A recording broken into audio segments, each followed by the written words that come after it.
Hello, my name is Michael Christie. I'm the ruggist. I'm also the honorary brand ambassador for handmade Nepali carpets for the Nepal Carpet Manufacturers and Exporters Association. It is my honor to be here speaking with you today. When my friend and colleague Reto Ashwanden, the executive director of Label Step, asked me to speak today, I immediately said yes. Certainly, I was excited to talk about Nepali carpets. I never tire of talking about Nepali carpets. I think that the quality of carpets produced in Nepal today are certainly world class, and that the industry deserves great praise for adapting to the needs of the decorative industry in the West. And the Nepali carpet industry today is one that is capable of producing pretty much the carpet of one's desire. Westerners can bring a design, and Nepali manufacturers have the savoir-faire, the skills, the access to materials and resources to take that carpet from idea to beautifully realized creation. So in that regard, I think the Nepali carpet industry deserves the utmost praise.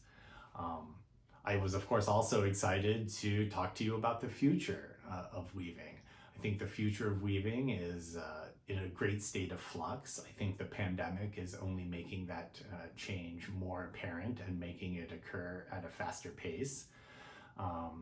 Myself, having been stuck at home over the last year and not traveling, I've had a lot of time to think about the ways that I want my life to be different and how the work I'm doing needs to fit my lifestyle more, as opposed to simply just, punching a clock and doing the daily grind. And I think in that regard, the pandemic has offered a lot of reflection to many people.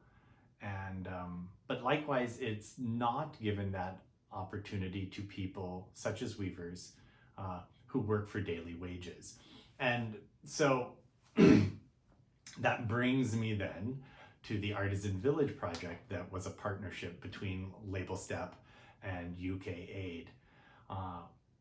The goal of the project was simple. It was to demonstrate the feasibility of setting up a manufactory in a rural village that could make the same caliber of carpets that are made in Kathmandu. I think it's been very successful in that regard, and I think we have proven that that exists, that we can make the same quality of carpet in a village just as we can in Kathmandu. But then that brings me back to quality of life. I think most manufacturers are aware of the difficulties of finding and attracting weavers in the city. So I wonder if there is a lot of opportunity to find and attract weavers in their home villages. Why not make carpet manufacturing a rural employment opportunity as opposed to an urban employment opportunity? This is not to say that Kathmandu won't be important in the future. For example, if we look at Turkey and Istanbul, people have long gone to Istanbul to buy and sell and trade in carpets. Most of the carpets, however, were made out in rural villages. So in that regard, I think Kathmandu needs to consider transforming itself from the manufacturing hub to the point of entry, the office, if you will, the headquarters, whereas manufacturing then can move into the rural setting. And like this Artisans Village project demonstrated, I don't think the quality has to suffer in the least.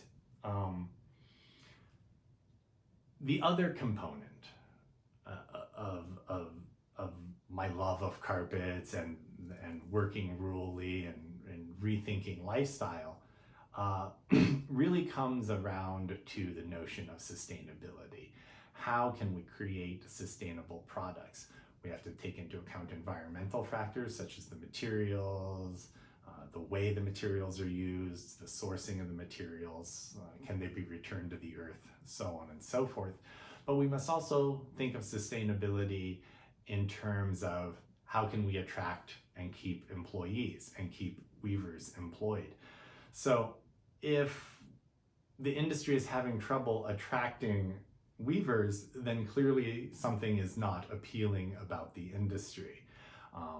I myself set out to learn to weave this year, and I've made some small carpet samples myself, to try and understand what the weaver goes through on a daily basis, so that I, as someone who, I write about rugs and tell everyone they look pretty, I wanted to try and understand the perspective of the weaver and how their life might be made better by decisions that people like me and people like carpet manufacturers make. I guess in conclusion then, and I don't want to take any more of your valuable time, I would encourage all of you to look closely at what was learned from the Artisan Village project, and to explore ways to change your business in the future, whether that means moving to a rural setting or just changing your structure to be more accommodating to the needs of your employees and to the needs of the environment.